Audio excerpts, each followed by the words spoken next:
دیکھیں قرآن مجید میں سورہ توبہ سورت نمبر 9 کی آیت نمبر 100، اللہ رب العزت نے ارشاد فرمایا کہ جو پہلوں میں پہل کرنے والے ہیں، اول آنے والے جو فرسٹ ہیں ان سے بھی جو آگے ہوتے ہیں، یعنی صرف پہلا طبقہ نہیں، ان پہلوں میں بھی جو سب سے آگے آئے، یعنی ایک سے بھی وہ لوگ کے جو بنیاد والے ہیں، جو بہت قریبی لوگ ہیں۔ السابقون الاولون، السابقون الاولون من المہاجرین والانصار والذین اتبعوہم باحسان۔ قرآن کہتا ہے کہ یہ جو سابقون اولون ہیں یہ ایک گروہ ہے جماعت مومنین کی، سابقون اولون۔ اب کچھ لوگ ایسے ہیں وہ ہے تو اسی دائرے کے نیچے آتے ہیں، سابقون کے نیچے۔ یہ بڑا ایک یوں سمجھ لیں کہ بنیاد ہے سمجھنے کے لیے، رسول کے اصحاب کو سمجھنے کے لیے۔ دیکھیں جب تک ہم رسول کے اصحاب کو نہیں سمجھیں گے، رسول کے دور میں نہیں اتریں گے، نہ ہمیں سیرت سمجھ میں آئے گی، نہ ہمیں کربلا سمجھ میں آئے گی، کچھ بھی سمجھ میں نہیں آئے گا۔ اسی لیے اس جملے پر ناراض ہونے کی ضرورت نہیں ہے، یا یہ سمجھنے کی کہ جناب اچھا تو اگر ہم صحابہ کی شان بیان کریں گے تو اس کا مطلب ہے کہ اہل البیت کی شان کم ہوگی۔ نہیں، مفہوم کو درست کرنا ہے ہم نے۔ وہ جو مفہوم ان مذہبی طبقات نے ہماری سوسائٹی میں بنا دیا ہے اور دینیات کی کتابوں میں لکھ دیا ہے، اس کو درست کرنے کی، درست طور پر سمجھنے کی ضرورت ہے، درست طور پر سمجھنے کی ضرورت ہے۔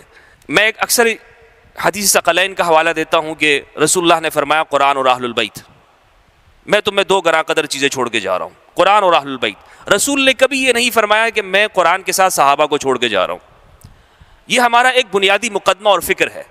لیکن قرآن یہ کہتا ہے کہ جو سابقون اولون ہے، رسول کے وہ ساتھی، رسول کے وہ ساتھی کہ جو پہلوں میں پہلے آئے، ان میں کچھ مہاجرین ہیں، کچھ انصار ہیں۔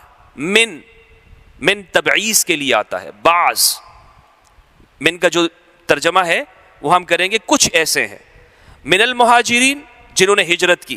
اب ہجرتیں دو ہوئی ہیں، ہجرت حبشہ 5 نبوی میں، اور ہجرت مدینہ جو جہاں سے آغاز ہوتا ہے پہلی ہجرت، پہلا سال اس کو کہیں گے۔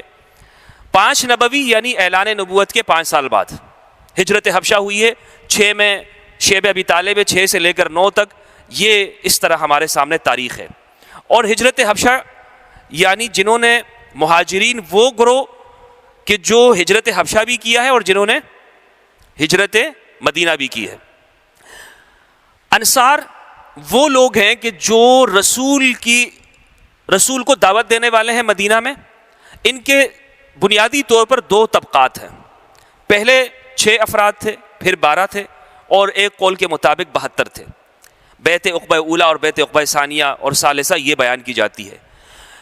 یہ جو انصار مدینہ ہیں، یہ ان میں بھی جو پہلے لوگ آئے، یہ نہیں کہ مدینہ میں رسول 10 سال رہے ہیں تو اگر 9ویں سال میں بھی ایک بندہ آ جائے تو وہ اس کیٹیگری میں شامل ہوگا، ٹھیک ہے۔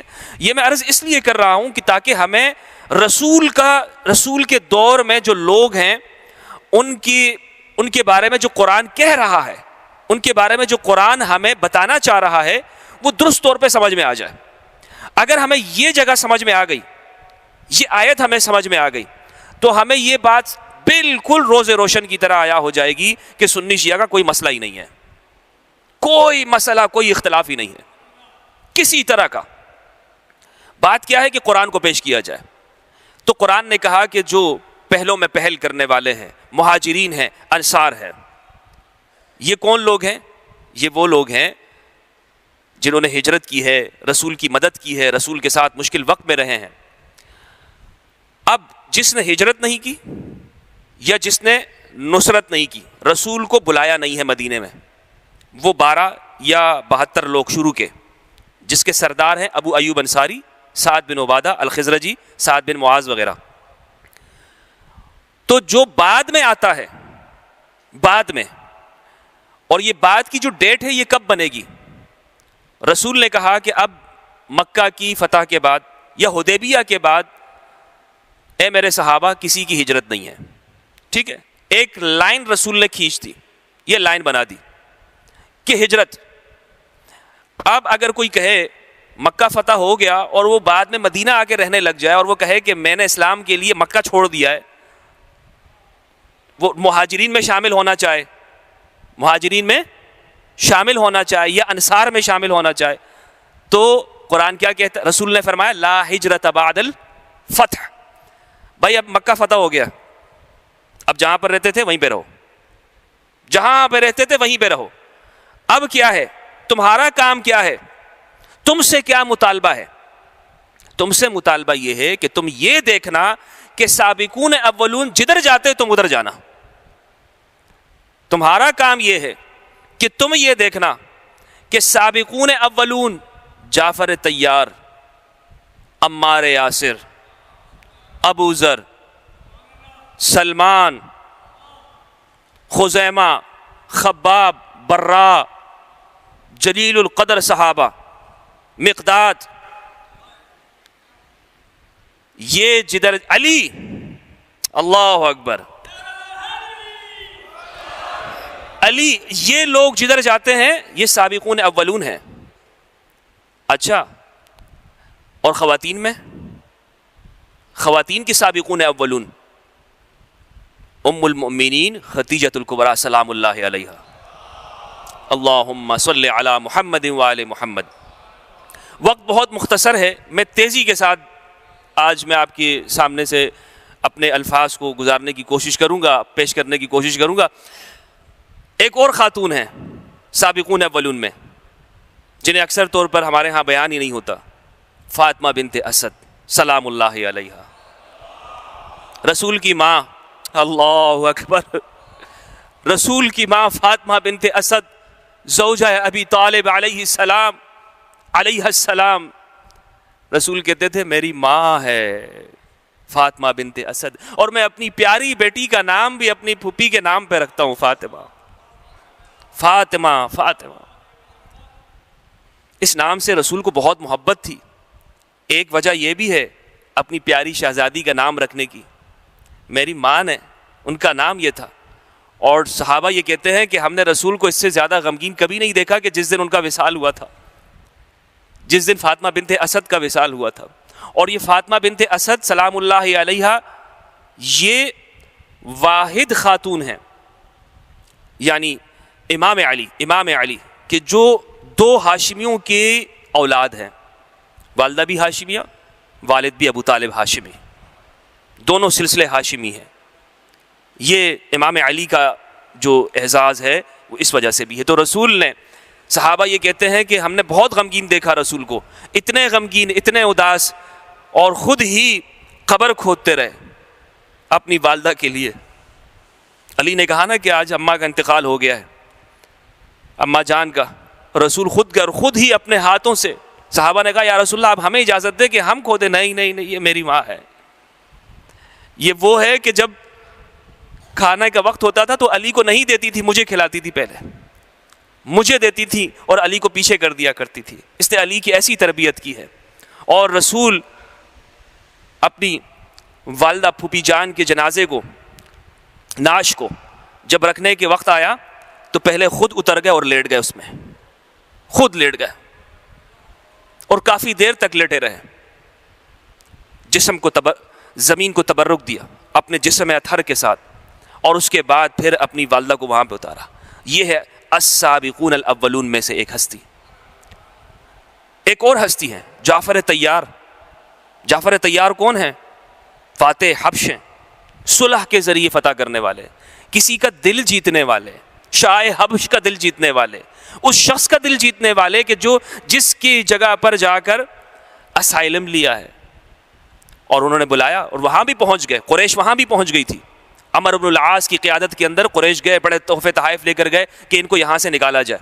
لیکن انہوں نے وہاں پر جو سیادت اور سفارت کی ہے, اور کہا کہ بچوں, اپنی بیگمات سے اور سب کو کہا مومنین سے کہ میں جا رہا ہوں بادشاہ کے سامنے, آج مقدمہ ہے, اگر ہماری گفتگو نے اس کے دل پر کوئی اثر کیا تو سلامتی ہوگی, اور اگر کوئی اور حکم آیا تو اللہ کی رضا میں راضی ہو جانا. جان دی ہے اسی نے, اور وہ واپس لینے والا ہے۔ پھر وہاں گئے اور شاہ حبش کے سامنے جس طرح سے جعفر طیار خطیب اسلام نے، علی کے بھائی نے، رسول کے بھتیجے نے جو مقدمہ پیش کیا ہے اسلام کا، اللہ اکبر، اللہ اکبر، سورہ مریم کی تلاوت کی، اور جس انداز کے اندر وہ اس کے سامنے اس کا دل نرم پڑ گیا، اور بادشاہ نے کہا کہ جب وہ سمجھ گیا، جو لوگ آئے تھا، وفد آئے تھا، وہ سمجھ گیا کہ شاید ہماری باتوں کا اثر ہوگا، اور وہ یہ چاہ رہے تھے کہ جعفر قرآن نہ پڑھے، کیونکہ جعفر نے اگر قرآن پڑھ لیا تو پھر اس کا دل بدل جائے گا، اور وہی ہوا۔ تو اتنے میں عمر بن عاص وہ وہاں پہ کھڑے تھے اور وہ سمجھ گئے، بڑے زیرک تھے، انہوں نے کہا کہ بادشاہ سے دیکھیں یہ تو عیسیٰ کو عبداللہ کہہ رہا ہے، خدا تو کہہ نہیں رہا، آپ تو خدا مانتے ہیں۔ اس نے سر اٹھایا، اس نے ہاتھ میں اس کے تنکا تھا، اس نے کہا خدا کی قسم یہ شخص اس سے نہ کم کہہ رہا ہے نہ زیادہ کہہ رہا ہے، اور یہی ہماری کتاب کے اندر لکھا ہے۔ تو جعفر طیار السابقون الاولون، سب کو بچانے والے، اور پھر خیبر کے موقع پر آئے، یعنی آپ نے بدر میں تو نہیں ہیں، احد میں نہیں ہیں، جعفر آپ کو نظر نہیں آئیں گے، احد میں ہوتے تو حمزہ ایسے بے دردی شہید نہ ہوتے، جعفر اگر ہوتے تو ان جو غزوات ہیں شروع کے وہاں پر نہیں ہے۔ کیوں؟ اس لیے کہ رسول اللہ نے صلی اللہ علیہ وآلہ وسلم نے ان سب کو صلوات بھیجے محمد و آل محمد، ما صلی علی محمد و آل محمد وبارک وسلم وصلی علیہ، ان سب کو یہ کہہ دیا تھا کہ تم وہاں حبش میں رہنا۔ تو اسی لیے یہ بدر میں نہیں ہے، لیکن بدر کا پورا ثواب ان کو حاصل ہے رسول کے کہنے کے اوپر۔ بھائی دین ہے کیا؟ رسول کا قول ہے، رسول کا فعل ہے، رسول کا عمل ہے، رسول کی تقریر ہے، رسول کا بولنا ہے، رسول کا چپ ہونا ہے۔ دین یہی ہے، دین اور کچھ نہیں ہے۔ دین مصطفیٰ کی ذات ہے، مصطفیٰ کے چہرے، مصطفیٰ کی زبان سے نکلے ہوئے الفاظ ہیں، کلمات ہیں، یہی رسول کی اداؤں کا نام دین ہے۔ تو بدر میں نہیں ہے لیکن بدری صحابی ہیں، احد میں نہیں ہے لیکن احد کی فضیلت ہے۔ اسی طرح آنے والے اس سے اگلے جو غزوات ہیں خیبر تک ان میں موجود نہیں ہے، لیکن یہ سارے ثواب جعفر طیار کو، ام المؤمنین ام سلمہ ان کو حاصل ہیں، اور بہت سارے یہاں پر صحابہ ہیں، عمار بن یاسر۔ تو یہ کون لوگ ہیں جنہوں نے ہجرت حبشہ بھی کی ہے اور ہجرت مدینہ بھی کی ہے؟ انصار کا میں نے آپ کو بتا دیا۔ اب یہ جو لفظ تھا، بات کیا ہے؟ طلقاء کو سمجھنے کی۔ قرآن یہ کہتا ہے کہ جو نہ مہاجر ہے نہ انصار ہے، اور وہ بعد میں آیا ہے، اور اس پوری تاریخ کے اندر جب یہ مہاجرت بھی کر رہے تھے، جب یہ حبش بھی جا رہے تھے، جب یہ مدینہ بھی جا رہے تھے، جب یہ نصرت رسول بھی کر رہے تھے، ان لوگوں کی زندگی کفر میں گزر رہی ہے۔ یہ خود کہاں پہ کھڑے ہیں؟ بھائی بات میں سمجھا آپ کے سامنے عرض کر پا رہا ہوں کہ جس وقت میں یہ السابقون الاولون رسول کے لیے مارے کھا رہے ہیں، زندگی داؤ پہ لگائی ہوئی ہے، رسول کی مدد کر رہے ہیں، رسول کے لیے ہجرت کر رہے ہیں، گھر بار چھوڑ کے جا رہے ہیں اور اپنا سب کچھ قربان کر دیا، اب قرآن کہتا ہے تیسرا گروہ ایک اور بھی ہے، والذین اتبعوہم بإحسان۔ تیسرا گروہ وہ ہے کہ جس نے نہ ہجرت کی ہے نہ نصرت کی ہے، لیکن وہ اب آ گیا ہے فتح مکہ کے بعد اور اس نے کلمہ پڑھ لیا ہے، مسلمان ہو گیا ہے۔ قرآن کہتا ہے یہ دیکھیں مومن کن کو فالو کرے گا؟ رسول کو۔ یا ایھا النبی حسبک اللہ ومن اتبعک من المؤمنین، اے پیغمبر آپ کے لیے اللہ کافی ہے، اور آپ کے وہ مومن آپ کے لیے کافی ہیں کہ جو آپ کے پیچھے پیچھے چلتے ہیں۔ رسول کا مومن، رسول کا فالوور ایک ہے، رسول کا فالوور وہ سابقون اولون ہے، ایک ہے سابقون اولون کا فالوور، سابقون اولون کے پیچھے چلے گا۔ والذین اتبعوہم بإحسان، وہ رسول کا مرتبہ تو بہت بلند ہے نا بھائی، رسول کا مرتبہ تو وہ انہیں پتا ہے جو سابقون اولون ہیں۔ یہ تو اس وقت میں جب رسول نے یہ پورا اس سلسلے کا، اس درس کا آغاز کیا تھا، انہیں تو نہیں معلوم نا، انہیں تو کچھ نہیں پتا، تو انہیں کن سے پتا چلے گا؟ انہیں پتہ چلے گا ان انصار سے اور مہاجرین سے. یہاں قرآن کہتا ہے یہ بھی ان کو کھلی چھوٹ نہیں دے رہا ہوں میں، بے احسان، ان کی زندگی میں احسان ہونا چاہیے، ظلم نہیں ہونا چاہیے. اگر ظلم ہوا تو یہ فالوئنگ بھی کام نہیں آئے گی، یہ فالوئنگ بھی کام نہیں آئے گی. چہ جائے کہ یہ بعد میں اٹھ کے آنے والا یہ کہہ دے کہ میں اس کے برابر ہوں، جو امام ہے، جو سب کا مولا ہے، جو من کنت مولا کا وارث ہے، جو باب مدینۃ الحکم، باب مدینۃ العلم کا وارث ہے، اس سے مقابلہ کر لے. نہیں ہو سکتا بھائی. قرآن پڑھ رہا ہوں، قرآن کہہ رہا ہے والذین اتبعوہم بإحسان، شرط لگا دی قرآن مجید نے، رضی اللہ عنہم ورضوا عنہ. ہاں احسان کے ساتھ پیروی کی، اللہ آپ سے راضی ہے، رضی اللہ عنہ، اللہ آپ سے راضی ہو. لیکن شرط یہ ہے کہ آپ کی زندگی میں احسان ہونا چاہیے. اسی لیے جب مکہ فتح ہوا تو عزیزان محترم رسول اللہ صلی اللہ علیہ وآلہ وسلم نے فرمایا اللہم صلی علی محمد وآل محمد. ایک مرتبہ پھر دل کی گہرائیوں سے صلوات بھیجے محمد وآل محمد. اللہم صلی علی محمد وآل محمد. رسول نے یہ اعلان کیا. سعد بن عبادہ الخزرجی البدری رضی اللہ عنہ انہوں نے کہا کہ آج تو ہم بدلہ لیں گے، آج تو ہم گردن کو گردن سے جدا کر دیں گے. رسول اللہ کے کانوں تک یہ آواز پہنچی، آپ نے فرمایا کہ جاؤ قیس اپنے والد سے علم لے لو اور تم اس کو تھام لو، سرداری آج تمہارے ہاتھ میں ہے. اور یہ اعلان اور منادی کرا دو لا تثریب علیکم اليوم، آج تم پر کوئی گناہ نہیں ہے، آج تم پر کوئی مواخذہ نہیں ہے، کوئی پکڑ نہیں ہے. آج میں وہی بات کروں گا.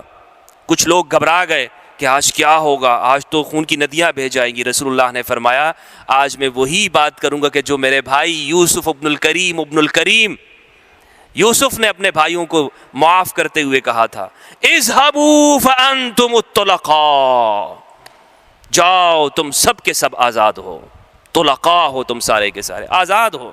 کتنا خوبصورت ٹائٹل دے دیا رسول اللہ نے، طلقاء، عظیم ٹائٹل، طلقاء، آزاد ہو.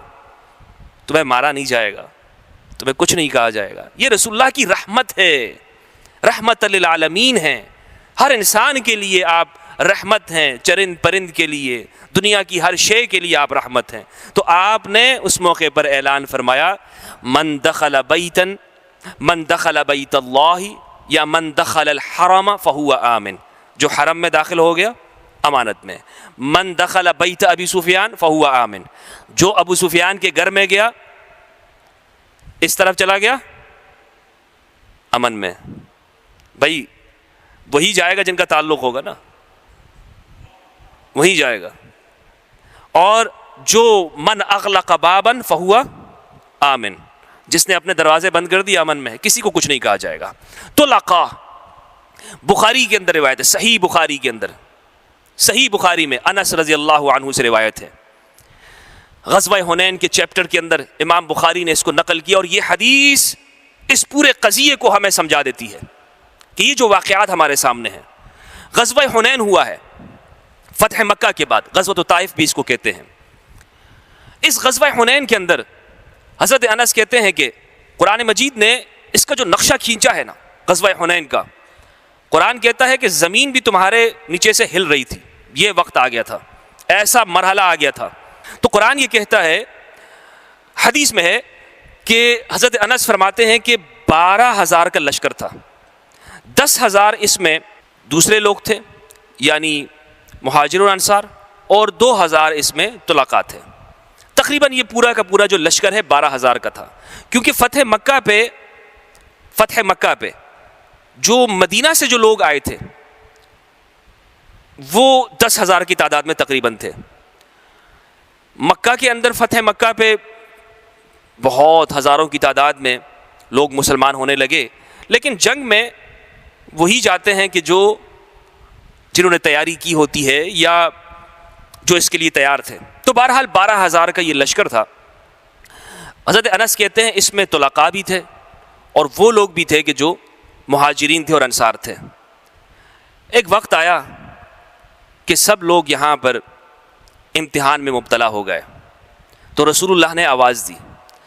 رسول اللہ نے فرمایا او میرے انصار، او میرے انصار، او میرے انصار، او میرے مددگارو۔ ہم نے کہا لبیک و سعدیک یا رسول اللہ، ہماری جان آپ پہ قربان ہو، ہماری زندگی آپ پر قربان ہو، لبیک، ہم کہیں نہیں گئے، ہم یہیں پر ہیں۔ انصار مدینہ، ان کی وفاداری دیکھیں رسول کے ساتھ، قرآن یوں نہیں ان کی تعریف کر رہا۔ کہا ہم حاضر ہیں یا رسول اللہ۔ کہا انا عبداللہ و رسولہ، میں اللہ کا بندہ ہوں، اس کا رسول ہوں۔ آج ان کو شکست ہوگی، آج اس لشکر کو، حوازن کے لشکر کو اور اس ثقیف کے لشکر کو شکست ہوگی۔ تو ہم نے رسول اللہ کا ساتھ دیا، لیکن صحابی رسول فرماتے ہیں کہ جب مال غنیمت کی تقسیم کا وقت آیا تو رسول اللہ نے ہمیں چھوڑ کر سب کو دے دیا، سب کو دے دیا، ہمیں کچھ نہیں دیا۔ تو یہ بات ہم انصار کے کچھ لوگوں کو ایسی لگی کہ کہیں خدا جانے رسول، ہم تو رسول کے اشاروں کو دیکھتے ہیں نا، وہ تو رسول کے اشاروں کو دیکھ رہے تھے، ایسا کیوں کیا رسول نے؟ تو آپ تک جب یہ بات پہنچی، آپ نے کہا انصار یہاں آؤ، انصار یاد رکھو یہ مال میں نے ان کو دیا ہے، میں تمہارے ساتھ ہوں، یہ مال ان کو دیا ہے۔ لو سلک الناس، بخاری کے الفاظ ہیں صحابی رسول کے، لو سلک الناس وادیا، لو سلک الناس وادیا والانصار شعبا لاتبعتہ۔ رسول فرماتے ہیں اگر لوگ الگ رستوں پہ چل رہے ہوں اور انصار گھاٹیوں میں اتر رہے ہوں، میں انصار کے پیچھے اترتا رہوں گا، میں انصار کے ساتھ رہوں گا۔ یہی وہ انصار ہیں قرآن جن کی مدح کر رہا ہے۔ قرآن نے کہا، رسول اللہ نے فرمایا کہ لوگ مال لے گئے، تم اپنے گھروں میں محمد کو لے گئے صلی اللہ علیہ وآلہ وسلم۔ تو ان کی مدح بیان کی، قرآن نے بھی بیان کی، رسول نے بھی بیان کی، علی نے بھی بیان کی۔ اور اسی لیے یہ جو انصار مدینہ ہیں، میں نے عرض کیا تھا اپنی پچھلی گفتگو کے اندر کہ 100 بدری صحابہ علی کے ساتھ صفین میں شہید ہوئے ہیں، علی کا ساتھ دیتے ہوئے، جمل میں بھی تھے، صفین میں بھی تھے 100 بدری، اور 700 بیعت رضوان کے صحابہ، اور 1000 وہ صحابہ کے جو اہل مدینہ میں سے تھے، امام علی کے جانثار تھے۔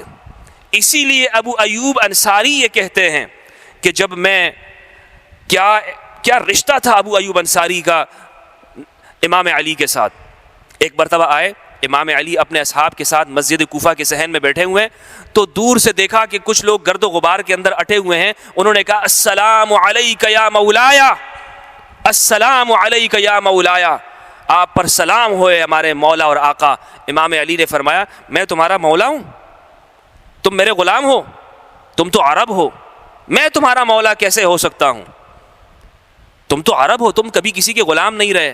کہا یا امیر المؤمنین، ہم غدیر کو نہیں بھولے ہیں،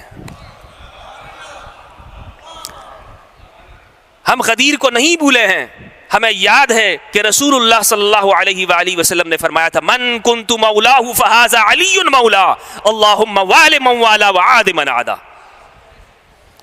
لبیک یا علی، لبیک یا علی۔ تو یہ ہے انصار۔ طلقاء کون ہیں؟ طلقاء ہمارے ہاں جب یہ حدیث کے اندر لفظ آ گیا تو اب علماء اسلام نے اس کی تشریح کی ہوئی ہے۔ اس کی تشریح کی، ایک مرتبہ رسول اللہ نے فتح مکہ میں فرمایا طلقاء، ایک مرتبہ امام علی نے یہ لفظ استعمال کیا، اور ایک مرتبہ یزید کے دربار میں سیدہ زینب نے یہ لفظ استعمال کیا ہے۔ اب تاریخ میں نے آپ کو بتا دی ہے اور اس کا پس منظر بتا دیا۔ ایک نووی رحمہ اللہ جو کہ مسلم کی شرح کرنے والے ہیں، ان کے الکلمات میں آپ کو سنانا چاہتا ہوں۔ وہ فرماتے ہیں کہ یہ جو طلقاء ہے نا، اس کا مطلب ہے کہ جب بندہ پکڑا جاتا ہے پھر اس کو چھوڑ دیا جاتا ہے۔ صرف یہ نہیں کہ پکڑے نہیں گئے اور چھوڑ دیے گئے. اذا اسر ووثقہ، اور ہاتھ پیر باندھ دیے جائیں، پھر اس کو کہا جائے چلو جانے دو. یہ ہے طلقاء، یہ لوگ ہیں طلقاء. یہ امام نووی رحمہ اللہ نے کہا. ابن عبد البر الاندلسی، اندلس کے ایک بڑے عالم مالکیہ فقہ کے، الاستذکار، انہوں نے ایک کتاب لکھی ہے فقہ مالکیہ کے اندر، التمہید لابن عبد البر. ہمارے ہاں مدارس کے اندر، اور یعنی جس کے پاس یہ کتاب نہیں ہوتی تو اس کو محقق نہیں سمجھا جاتا. التمہید لابن عبد البر بڑی اونچی شخصیت ہے. انہوں نے صحابہ کی بایوگرافی پر کتاب لکھی ہے، الاستیعاب لمعرفت الاصحاب. اردو کے اندر بھی یہ چھپی ہوئی ہے اور عربی کے اندر بھی بیروت سے چھپتی ہے. اس میں یہ ابن عبد البر لکھتے ہیں کہ طلقاء کون ہیں، کچھ نام تو پتہ ہونے چاہیے. تو ابن عبد البر نے کہا کہ والمؤلفۃ قلوبہم، کہ وہ لوگ کہ جن کی تالیف قلب کے لیے انہیں زکوٰۃ دی جاتی ہو. بعض نے کہا ہے ابو سفیان و معاویہ ابن ابی سفیان اور ان کے بھائی.